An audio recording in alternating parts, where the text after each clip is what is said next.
그의 지혜 무궁하며 인자는 영원하도다. 상한 자를 고치시며 상처를 싸매시도다. 별들의 수를 세시며 이름을 붙이셨도다. 그가 구름으로 하늘을 덮으시며 땅을 위하여 비 준비하시니 예루살렘아 여호와를 찬송할지어다. 내 하나님을 감사함으로 그 앞에 나가며 주 임재 앞에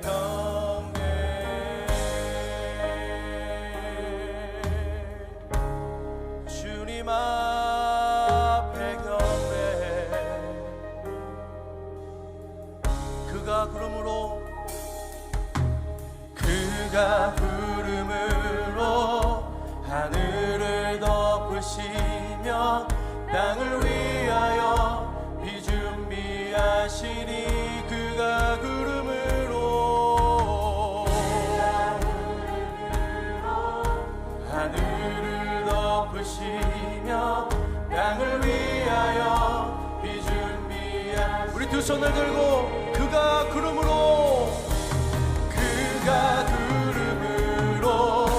하늘을 덮으시며 땅을 위하여 비 준비하시니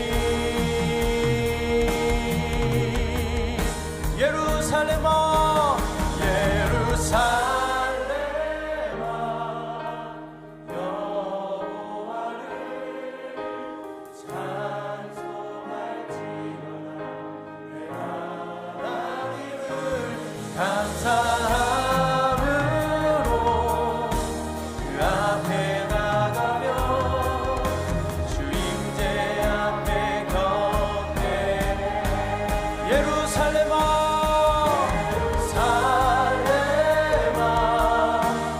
여호와를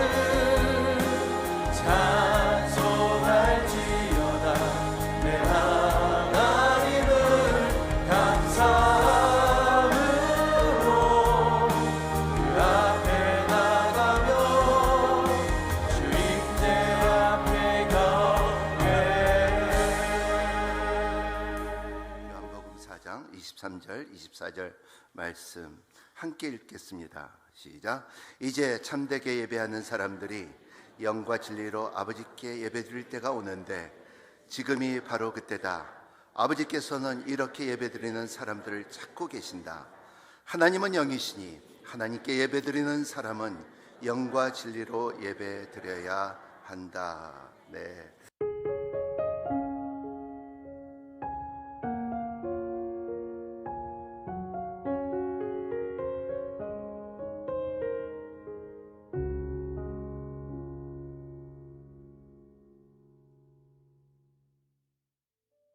제 이름은 하나님의 꿈을 품은 시엘입니다.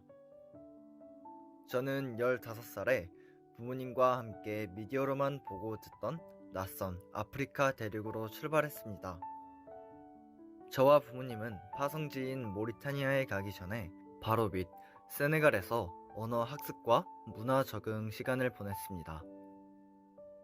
태어나서 처음으로 인터넷은 물론이고 전기도, 물도 연결되지 않은 곳에서 달빛과 햇빛을 친구 삼아 살게 되었습니다. 전기가 없으니까 밤이 되기 전에 일찍 예배를 드리고 해가 지면 촛불과 손전등을 켜고 오손도손 부모님과 이야기를 나누다가 바로 잠이 들었습니다. 세네갈에서의 1년을 뒤로하고 이제 모리타니아에 가게 되었습니다. 모리타니아는 이슬람 공화국인데 그곳에서의 첫 1년은 가족 모두가 힘들었습니다. 이슬람의 강한 느낌과 특유의 어두운 분위기는 제 몸과 영혼까지도 지치게 했습니다. 그렇게 힘든 시간을 지나 부모님을 떠나 다시 세네갈로 돌아왔고 저는 선교사 자녀가 다니는 기숙사를 갖춘 고등학교에 다녔습니다. 부모님을 떠나 생활하는 것이 때로는 외롭고 힘들 때도 있었죠. 어느 날 힘들고 지쳐 기도하던 저에게 하나님께서 하신 말씀이 있었습니다. 어린 나이로 나아가는 거지만 너는 선교사 자녀가 아닌 선교사로 나가는 것이다. 이곳에 오게 한 것은 너를 위한 것이다.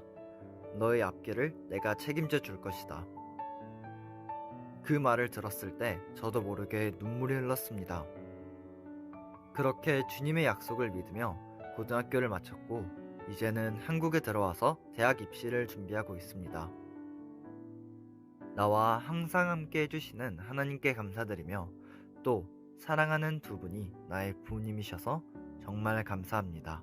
감사하고 사랑합니다. 어제 우리는 은혜와 진리라는 말씀을 통해서 예수님께서 나는 유일한 진리라는 예수님의 말씀을 은혜의 시각에서 살펴보았습니다. 예수님께서 자신을 길, 진리, 생명이라고 말씀하신 것에는 유일성이 포함이 되어 있는 겁니다. 그분이 왜 유일하신 길입니까? 그분이 하나님의 아들이시고 또 우리의 근본적인 하나님과의 단절된 상태를 해결해 주시고 우리를 아버지께로 인도하시는 구원의 길이기 때문입니다. 예수님께서 당신 자신을 유일한 진리라고 말씀하셨을 때 그것은 이 세상에 지금 떠돌고 있는 또 사람들의 생각을 사로잡고 있는 이데올로기처럼 퍼블릭 월드와 프라이빗 월드로 진리를 양분되는 그런 사적인 영역에서 진리가 아닙니다. 교회당 안에서만 진리라면 그것은 진리가 아닙니다. 또 소위 공적 영역이라고 하는 곳에서만 진리라면 그것도 진리가 아니죠. 진리는 이렇게 양분될 수 없는 겁니다. 이것은 거짓된 이데올로기입니다. 어떻게 진리를 공적 영역과 사적 영역으로 나누어서 한 영역에서는 진리인데 다른 영역에서는 진리가 아니라고 말할 수 있습니다. 그렇다면 그건 진리가 아닌 겁니다. 모든 진리는 반드시 모든 영역에 진리여야 합니다. Total truth, 모든 영역의 전적인 진리여야 그것을 진리라고 말할 수가 있죠. 나에게만 해당되는 진리가 어떻게 진리일 수 있겠습니까? 그래서 사람들은 이 세상의 이데올로기를 통해 창조주 하나님, 또 구원자 예수님, 또 성경 말씀에 나타난 삶의 진리들을 그것은 예배당 안에서 혹은 자신의 신념 수준으로 축소시켜버리고 가두어버린 것입니다.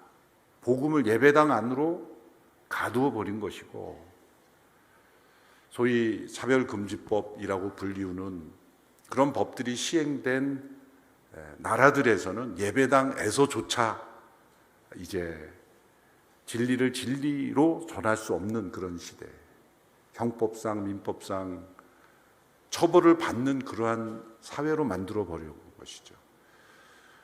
처음에는 진리를 공적 영역과 사적 영역으로 나누다가 이제는 사적 영역에게까지 진리를 무너뜨려 버린 것입니다. 그게 무엇입니까? 창세기 1장에 창조의 진리를 진화로 바꿔버리고 2장에 양성으로 된 하나님의 질서, 이건 과학적으로도 진리이죠. 그리고 우리 개인적 삶 속에서도 진리입니다. 그것을 정체불명에 스스로 자기의 성을 마음대로 선택할 수 있다는 그런 해괴망측한 그런 개념 이상으로 스스로 자신의 성을 선택하는 시대, 그것이 마치 진리인 것처럼 그렇게 만들어 버림으로써 이 개인의 영역 그리고 가정의 영역에까지 가두어 버리고 침범하고 있는 겁니다. 결국 그 결과는 죄, 타락, 심판, 진노, 이런 단어는 전부 혐오 언어다라는 말을 써서 세상에 없어지게 만드는 것이죠. 죄란 존재하지 않는 것이고 그저 자신이 불편할 뿐이다. 내가 불편하지 않으면 죄란 없는 것이다. 그러므로 어떤 일을 하든지 법에만 저촉되지 않으면 나는 죄인이 아니고 또 필요하면 법을 바꾸면 되는 것이다. 기준을 바꾸면 되는 것이다. 사람들이 합의해서 기준과 법칙을 바꾸면 그건 죄가 아니다. 이런 방향으로 사회가 점점 흘러가는 사회가 됩니다. 이것은 모두 진리에 대한 올바른 분별력을 잃어버렸기 때문입니다. 빌라도처럼 진리가 무엇이냐 그렇게 질문만 던지고 대답하지 않는 모습, 바로 이 시대의 모습이라는 것입니다. 예수님께서는 진리라는 단어를 여러 번 사용하셨습니다. 특별히 요한복음에서 예수님께서 이 진리라는 말을 많이 쓰셨습니다. 빌라도 앞에서 나는 진리에 대해서 증언하러 왔다. 불법적으로 억울하게 재판을 받는 그 과정 속에서 나는 진리에 대하여 증언하러 왔다고 말씀하셨으면 예수님이 이 땅에 오신 것이 진리를 보여주시기 위해서 드러내시기 오신 것이고 또 내가 곧 진리이다, 유일한 진리이다 라고 말씀하신 것에 우리는 주목해야 합니다. 진리가 우리의 삶의 모든 영역에 진리여야 한다면, 그 예수님을 우리가 진리 되심을 믿는다면 우리에게 어떤 변화가 일어나야 하는가를 오늘 요한복음 4장에서는 예배라는 시각에서 말씀하고 있습니다. 예수님께서 우리의 삶의 진리이심을 우리가 깨닫지 못할 때 우리의 상태는 어떤 상태인가? 반역자의 상태입니다. 진리를 반하여 살아가는 우리들, 진리를 따라 살아가지 않는 우리들의 모습은 한마디로 반역자입니다. 배반자입니다. 하나님은 반역자들을 처벌로, 심판으로 끝내지 아니하시고 길이신 예수 그리스도, 진리신 예수 그리스도, 생명이신 예수 그리스도 통해 우리를 구원하시고 회복하기를 원하셨습니다. 예수님이 유일한 진리이심을 깨닫고 믿는 사람들은 어떤 사람으로 변화되는가? 예배자로 변화된다는 겁니다. 하나님께서 모든 만물을 창조하신 목적이 무엇입니까? 하나님께서 영광 받기를 원하시는 것, 곧 하나님을 예배하는 존재로 창조하신 것입니다. 피조물의 유일한 목적, 존재의 목적은 하나님께 예배 드리는 것입니다. 전지전능하시며 오묘하신 하나님의 지혜와 섭리가 그 모든 만물에 나타남으로써 창조주 하나님을 예배하고 있는 거예요. 그런데 모든 피조물의 예배는 그저 있는 상태로서 예배하는 거예요. 그런 존재가 있다는 것 자체가 하나님께 예배가 되는 거죠. 그러나 그들은 어떤 인격적인 선택을 할 수가 없어요. 나는 지리산에 있기 싫어. 저 한라산에 있을 거야. 그리고 뭐 나무들이 걸어 돌아다니고 그러지 않잖아요. 어떤 선택의 여지가 없어요. 그들은 사라 사막에서 태어났으면 사막에서 평생 살다가 죽고, 저 지리산 산골짜기에 계곡에서 존재하면 거기서 존재하다가 하나님을 드러내다가 그냥 사라지는지만, 오직 하나님의 형상대로 지음을 받은 인간들은 자유의지를 가진 선택을 통해서 하나님께 영광을 올릴 수가 있는 겁니다. 그러므로 하나님은 인간을 통해서 영광 받기를 가장 기뻐하셨고, 그리고 그 인간이 드리는 예배를 통해서 하나님은 최고의 영광을 받으신 겁니다. 동산 중앙에 있는 선악을 알게 한 나무를 따먹지 말라라고 금지된 명령을 주신 까닭은 인격적인 선택, 자유의지를 가진 인간의 선택을 통해 하나님께 인격적인 영광을 돌리는 예배자로 인간을 창조하셨기 때문입니다. 그러나 스스로의 선택으로 타락한 인간들이 하나님께 스스로의 힘으로 나아갈 수 없었지만 예수 그리스도께서 우리를 대신하여 죽으신 십자가로 우리에게 값없이 주시는 의롭다 하심으로 이제 하나님께 담대히 나아갈 수 있게 되었다는 거예요. 정서의 휘장이 찢어짐으로 담대히 하나님 앞에 나갈 수 있게 된 것. 오직 예수님의 이름으로, 그분의 공로로, 그분의 행하심으로 우리는 하나님께 예배 드릴 수 있게 되었다라는 겁니다. 예수 그리스도를 의롭게 된 모든 이들은 스스로 하나님께 나아가 예배할 수 있고 하나님을 아버지라 부를 수 있고 말씀을 읽고 그분과 교통할 수 있게 되었다. 우리 모두가 다 하나님께 직접 나아가는 예배자가 될 수 있게 되었다는 겁니다. 그래서 이 예배가 가능하게 된 것, 예수님이 유일한 진리이시기 때문이죠.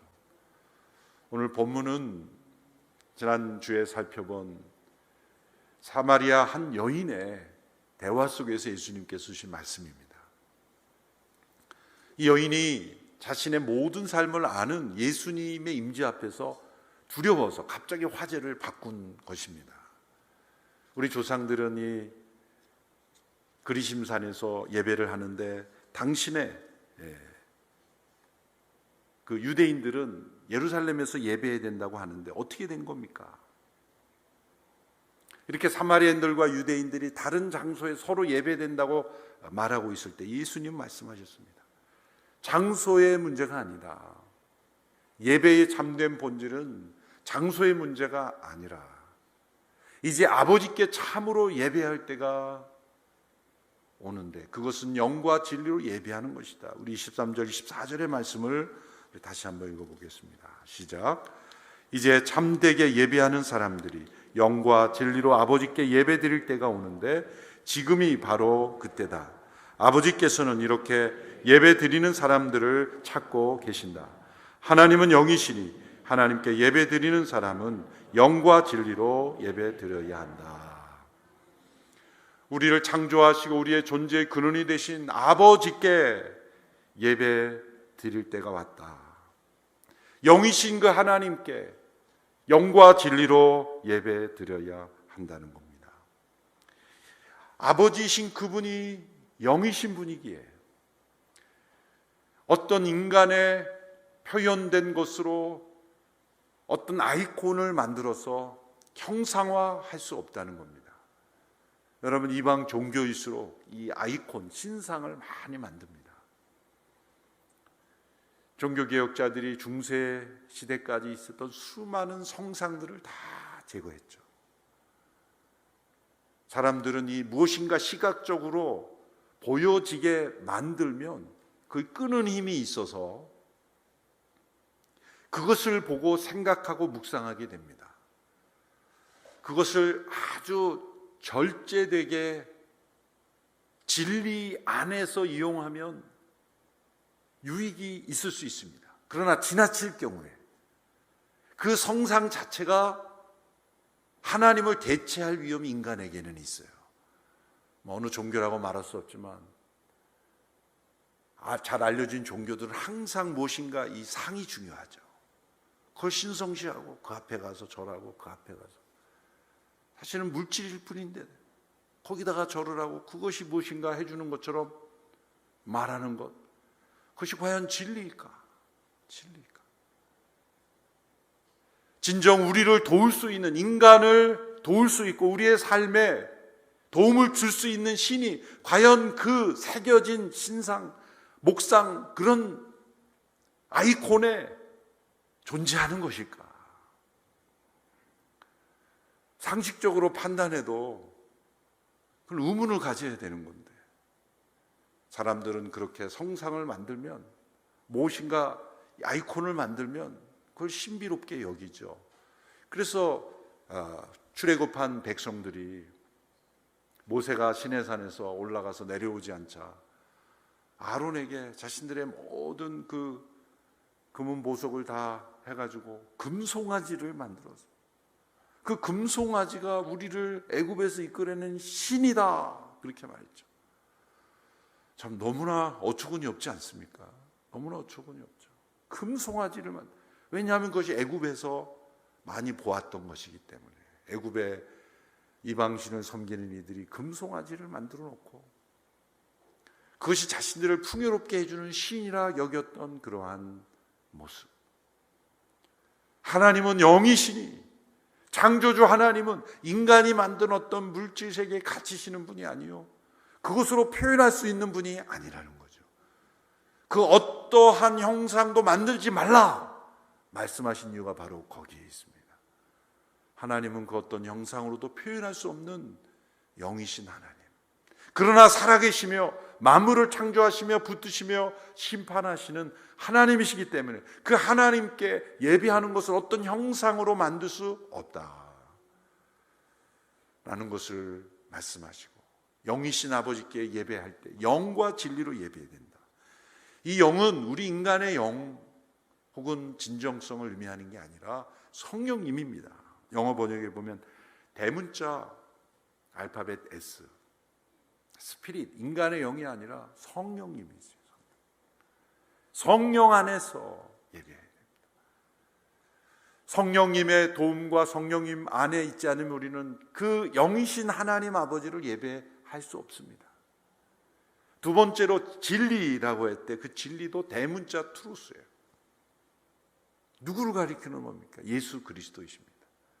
과거 개역 번역에서는 신령과 진정으로 이렇게 해서 내 마음의 간절함, 진정성, 이것으로 예배해야 된다라고 해석을 했는데, 이제 정확한 번역으로 영과 진리로, 그것은 성령님과 예수 그리스도 안에서 하나님을, 영이신 하나님을, 아버지신 하나님께 예배할 수 있게 되었다는 겁니다. 진리이신 예수님이 우리를 예배자로 바꾸어 주신다는 거예요. 하나님이 어떤 분인지를 우리에게 알리게 해주시는 진리이고, 그분께 나가시는 길이고, 그분을 어떻게 예배해야 될지를 알려주는 진리가 되시는 분이고, 그분은 예배당 안에서만이 아니라 내 마음의 신념과 가치 정도가 아니라 이 세상의 모든 영역에서 진리이신 예수님이시라는 겁니다. 그러므로 우리가 예배관이 바뀌는 겁니다. 영과 진리로 예배드린다는 것이 어떤 의미인가? 그것은 우리가 일정하게 모여서 이렇게 시간을 정하여 공예배로 드리는 그 예배 때 성령과 예수 그리스도 안에서 예배하는 것은 당연한 일입니다. 우리가 함께 모일 때 성령 안에서 예수 그리스도를 통하여 하나님을 높여드리고 그분이 행하신 일을 기억하고 찬양하는 것은 지극히 당연한 일이고, 그러나 거기에서만 예배가 가두어진다면 세상 사람들이 말하는 것처럼 진리는 예배당 안에서만 진리라고 해라라고 똑같은 거죠. 그렇다면 무엇입니까?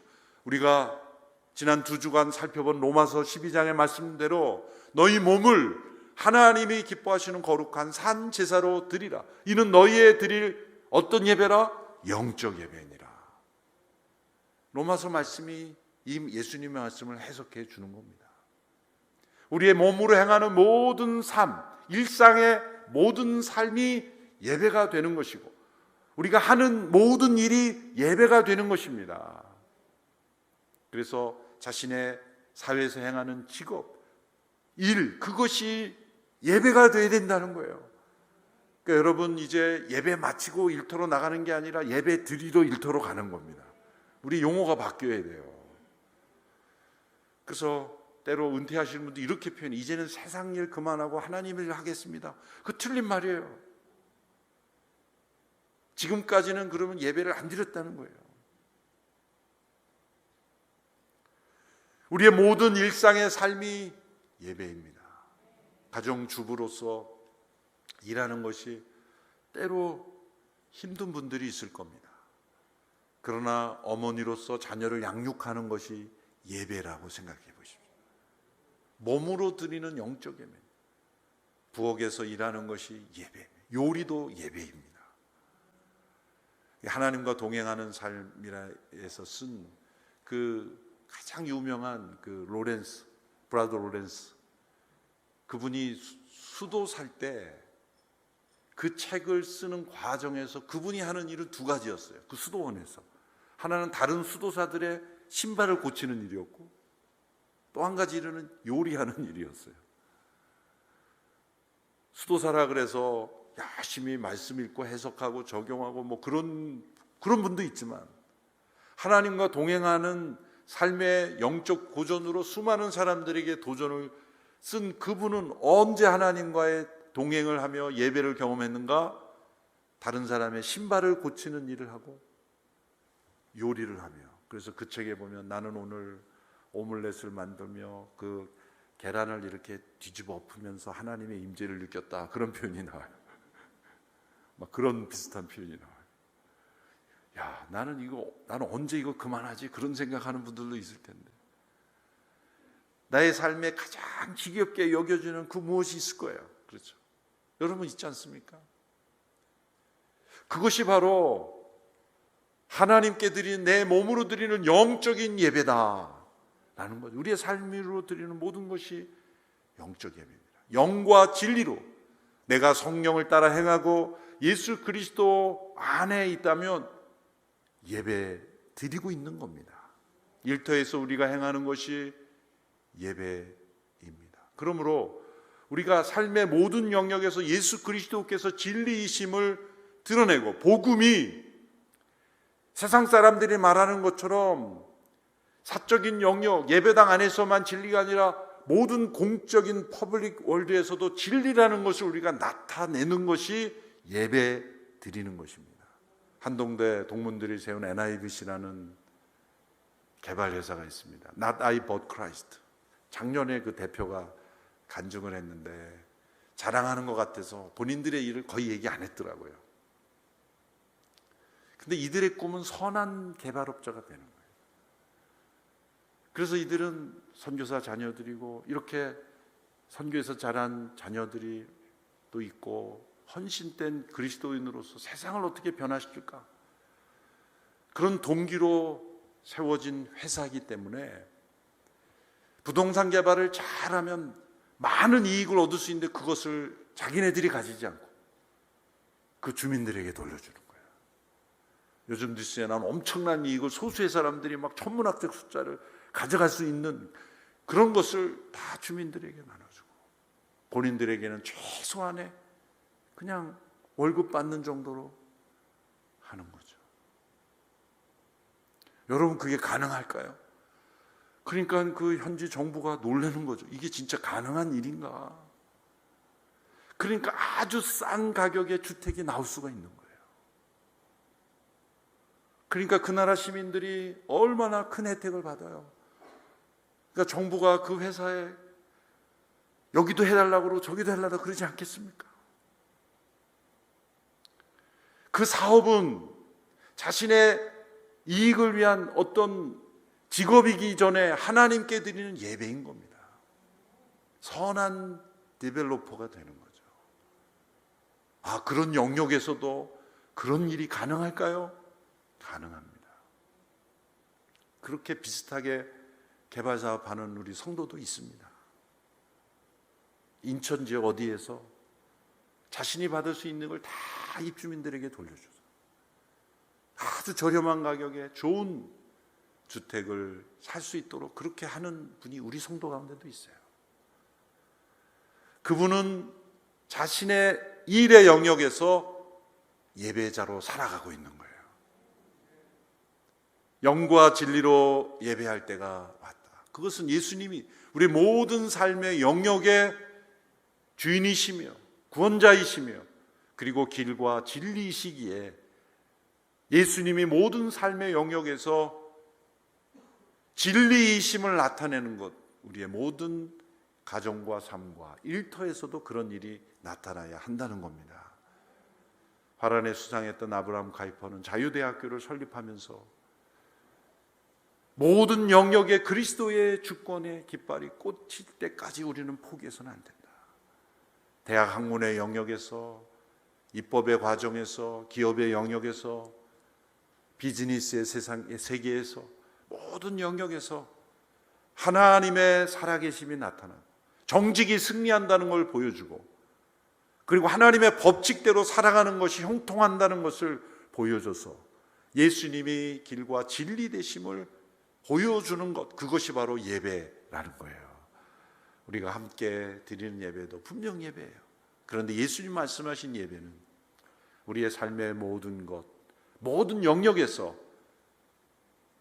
하나님의 진리가 나타나도록 하는 것, 그것이 예배라는 겁니다. 우리가 영과 진리로 예배드리는 우리 모두가 되기를 축원합니다. 기도하겠습니다.